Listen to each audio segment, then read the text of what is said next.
no nos va a ser difícil, dice, ver la victoria sobre el pecado. Amado Rodrigo, le entrego el cambio.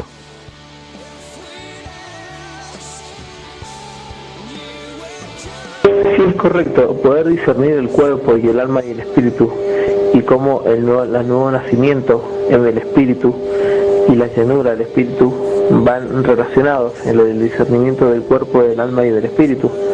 Es cierto entender de que Dios se comunica con nuestro espíritu, pero debemos ser llenos en todo nuestro ser, lleno en cuerpo, alma y espíritu, para que así el Espíritu Santo pueda realmente dominar y vencer a lo que es la carne, ¿no? Porque hay una oposición. Entonces este es el primer tema, y sí, es un tema importante para poder vencer al pecado, ¿no? Cristo ya lo venció, ya pagó, pero nosotros tenemos una lucha constante contra nosotros mismos, con la vieja naturaleza, por un lado. Así que esa lucha que se tiene contra nosotros mismos es una lucha que se debe saber vencer, comprendiendo esto, el cuerpo y el alma y el espíritu, sabiendo que nosotros podemos ser personas espirituales o personas carnales. Si estamos guiados por el espíritu que nos guía en nuestro espíritu, somos espirituales. Si no estamos guiados por el espíritu, somos personas carnales, guiados por las carnes y sus emociones, sus deseos, exactamente, en cambio. Claro, qué tremendo, hermano, claro. Por eso hay muchos hombres que solamente creen en lo que ven, ¿no? Digamos que se ven que son carne y no pueden ver más allá el alma y el espíritu. Aunque todos pueden ver que hay una conciencia y hay un interior de sentires, ¿no? Que sienten. Y estos sentimientos pues se manifiestan en la carne. Seguimos con la B. Dice, empecemos con el claro testimonio de la Escritura. El Nuevo Testamento dice claramente que el ser humano consta de espíritu, alma y cuerpo.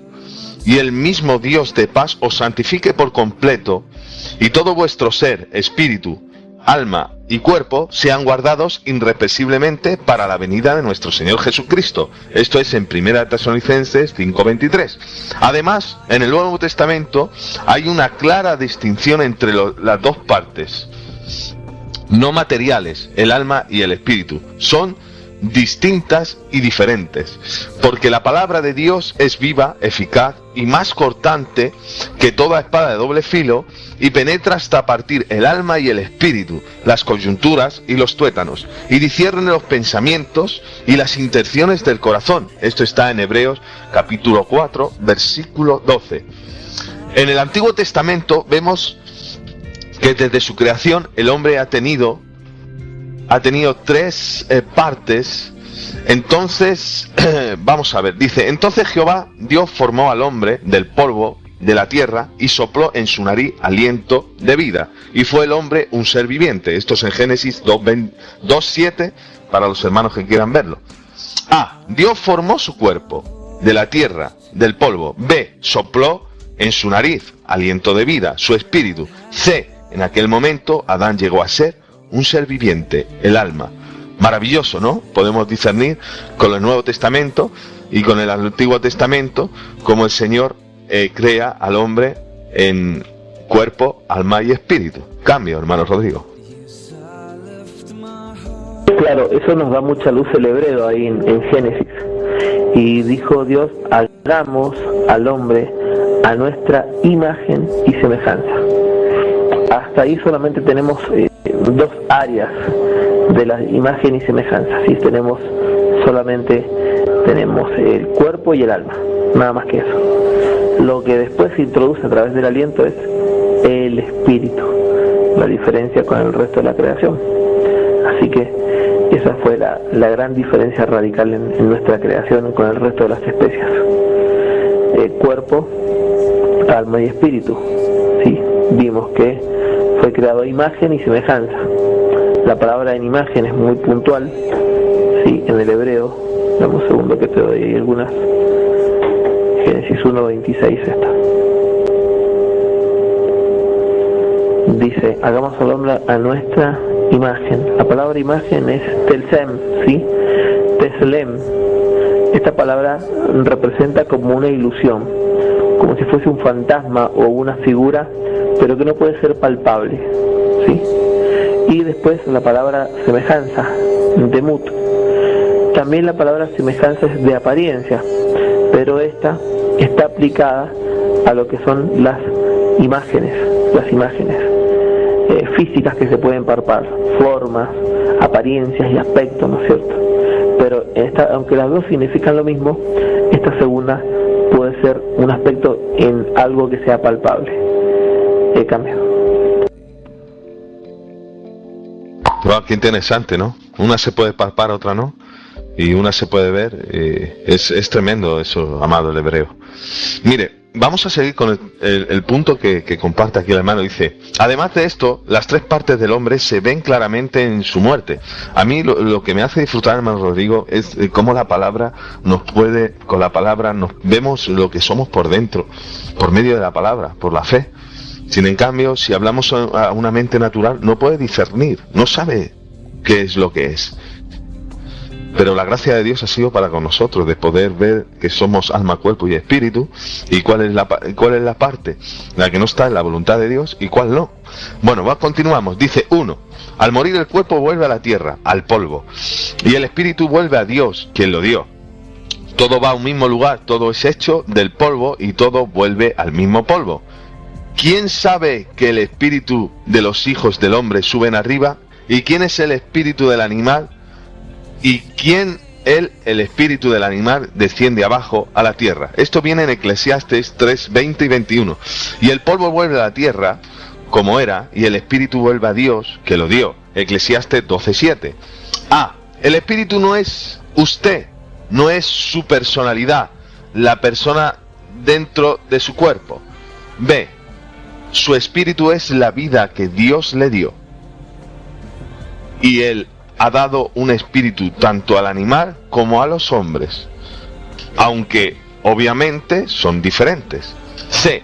Piense en el espíritu del hombre como el aire de una bolsa, es lo que le da vida. Segundo punto: al morir el alma va al paraíso o al infierno. Vemos, había un hombre rico que se vestía de púrpura y de lino fino y hacía cada día fiesta. Esto vemos aquí la parábola de lo que es, digamos, el joven rico y Lázaro, ¿no? Cuando mueren los dos, uno es llevado al seno de Abraham y otro es llevado al lugar de tormento. Creo que todos los hermanos lo conocen. Ahí el comentario, hermano Rodrigo, si quiere compartir sobre el tema, estos puntos que hemos estado tocando. Si no, continuamos. Cambio. Con referente al rico de Lázaro, eso no es una parábola, eso es una historia, y cuenta de personajes, de lugares y de nombres. Se introduce Adán y se introduce lugares espirituales. Es totalmente correcto la enseñanza, y se habla claramente de la salida del alma, ¿no es cierto? Del alma, del cuerpo y también del espíritu. También lo podemos ver en otros aspectos más, que seguramente el hermano lo va a tocar. Cambio. Sí, siguen los puntos. Lo que pasa es que vamos a seguir, porque no quería leer el punto que conocemos, ¿no? Sabemos que Lázaro era un joven, Lázaro era un mendigo, ¿no? Que se sentaba a la puerta de aquel joven rico que hacía banquetes. Mire, el punto es A. Ya sabemos que el espíritu de estos dos hombres volvieron a Dios. B. Sus cuerpos físicos fueron enterrados. C. Pero ellos, las personas, los individuos, se fueron a uno de dos lugares. Lázaro se fue al paraíso y el rico se fue al infierno. Vemos exclamación, lo mismo que en la muerte de Jesús. Su espíritu humano subió al Padre. Mas Jesús, habiendo otra vez clamado a gran voz, entregó el espíritu. Entonces Jesús clamó a gran voz y dijo: Padre, en tus manos encomiendo mi espíritu. Habiendo dicho esto, expiró. Esto es Lucas 23:46. Pusieron su cuerpo humano en un sepulcro. Había un varón llamado José de Arimatea, ciudadano de Judea, el cual era miembro del concilio, varón bueno y justo, que también esperaba el reino de Dios. Y no había conseguido en él acuerdo, ni en él hecho de ellos. Fue a Pilatos y pidió el cuerpo de Jesús. Y quitándolo, lo envolvió en una sábana y lo puso en el sepulcro abierto en una peña, en el cual aún no se había puesto a nadie. Esto en Lucas 23, del 50 al 53. Pero Jesucristo, la persona, se fue al paraíso, al seno de Abraham. Segundo punto. A ver, vamos a subir.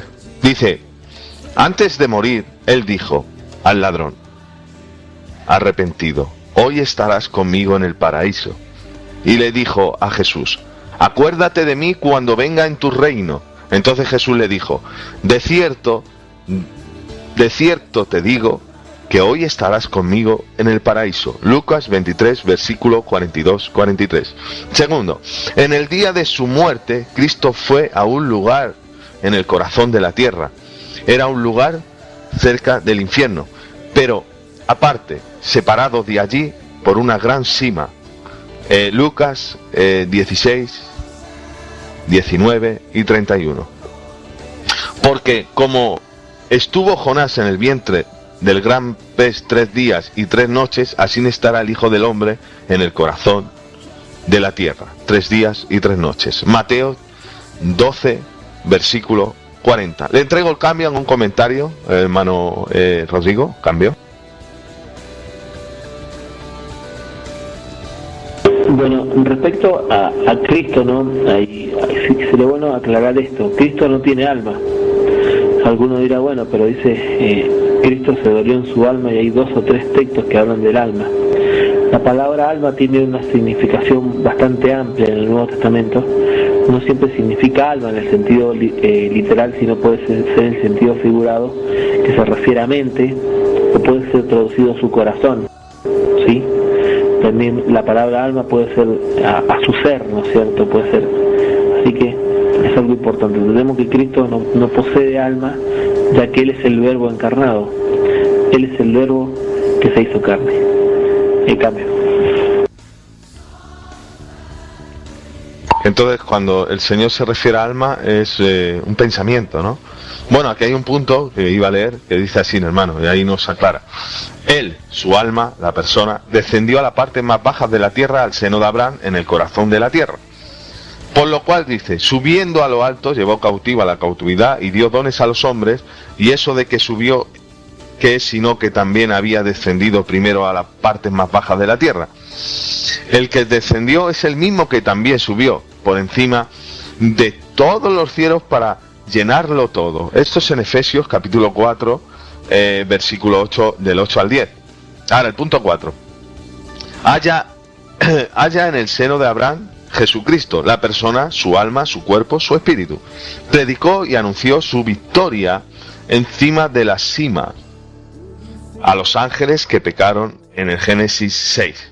Porque también Cristo padeció una sola vez por los pecados, el justo por los injustos, para llevarnos a Dios, siendo a la verdad muerto en la carne, pero vivificado en el Espíritu, en el cual también fue y predicó a los espíritus encarcelados, los que en otro tiempo desobedecieron, cuando una vez esperaban la paciencia de Dios en los días de Noé, mientras se preparaba el arca, en el cual pocas personas, es decir, 8, fueron salvas por agua. Esto es Primera de Pedro, capítulo 3, del 18 al 20. Así que las 3 partes del hombre se ven en la muerte de Jesús también.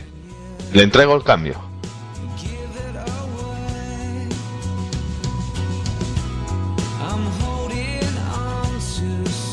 Claro, cuando hablamos de él, hablamos del verbo, ¿no? El verbo tenía saliendo del cuerpo, que es lo que había entrado al vientre de María, el verbo.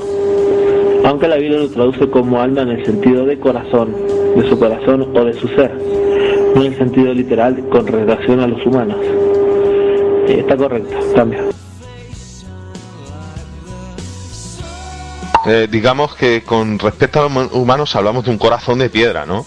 Entonces entendemos que nuestro amado Señor, Él no tenía ese corazón. Hermano Rodrigo, cambio.